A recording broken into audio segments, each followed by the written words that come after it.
இன்றைக்கி செய்ய போகிற டிஷ் வந்து மிளகு குழம்பு. சிம்பிளாக இருக்கும். தேவையான பொருட்கள் சொல்கிறேன், பார்த்துக்கங்க.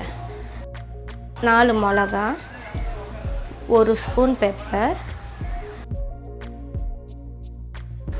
கொஞ்சம் வெல்லம், நல்லெண்ணெய் ஒரு கரண்டி போடணும், உப்பு, லெமன் சைஸ் புளி, கருவேப்பிலை, மஞ்சப்பொடி, தனியா, பெருங்காயம், 2 ஸ்பூன் உளுத்தம்பருப்பு, 1/4 ஸ்பூன் வெந்தயம், கடுகு ஒரு 1/4 ஸ்பூன், பெப்பர் 1 ஸ்பூன். வறுக்கணும் இதெல்லாம். 4 மிளகா, 2 ஸ்பூன் தனியா, இது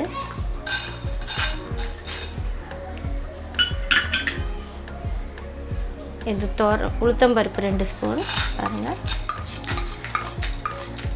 கடுகு 1/4 ஸ்பூன்,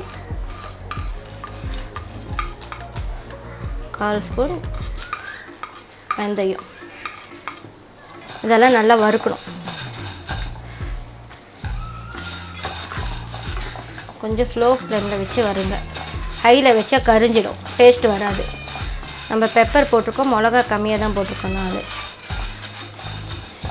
இது 1 வாரம் ஆனாலும் கெட்டு போகாது பண்ணி வச்சிங்கன்னா. லாஸ்ட்டில் கொஞ்சம் கருவேப்பிலை போட்டுடலாம் பாருங்கள். அவ்வளோ போடுறேன் நான் அரைக்கிறதுக்கு. இதெல்லாம் நல்லா பொடியாக பவுடர் பண்ணிட போகிறேன். நல்லெண்ணெய் ஒரு கரண்டி போட்டிருக்கேன் பாருங்கள். கடுகு,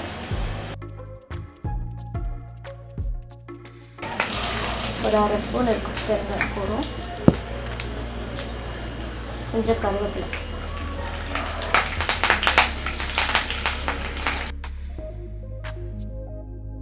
எலுமிச்சை சைஸ் புளியை கரைச்சி வச்சுருக்கேன் பாருங்கள். ஊற்றுறேன்.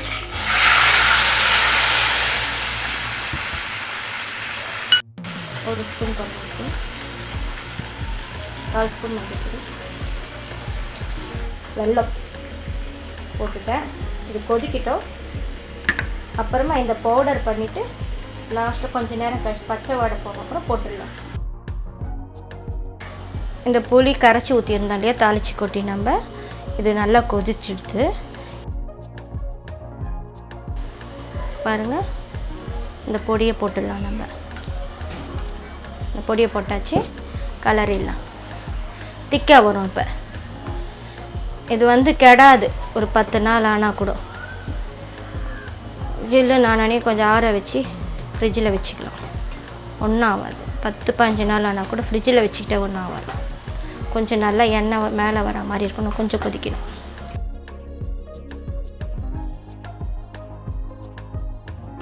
எண்ணெய்லாம் விட்டுடுச்சு பாருங்கள்.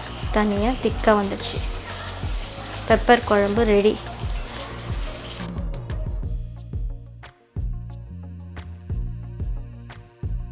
ரொம்பலாம் ஒன்றும் போட்டுட்டு சாப்பிட வேண்டாம். 2 ஸ்பூன் போட்டுக்கினாலுமே கலந்து சாப்பிட்டா நல்லாயிருக்கும். சைடு அப்பளம் பொரிச்சிக்கிட்டாலும் ரொம்ப நல்லாயிருக்கும்.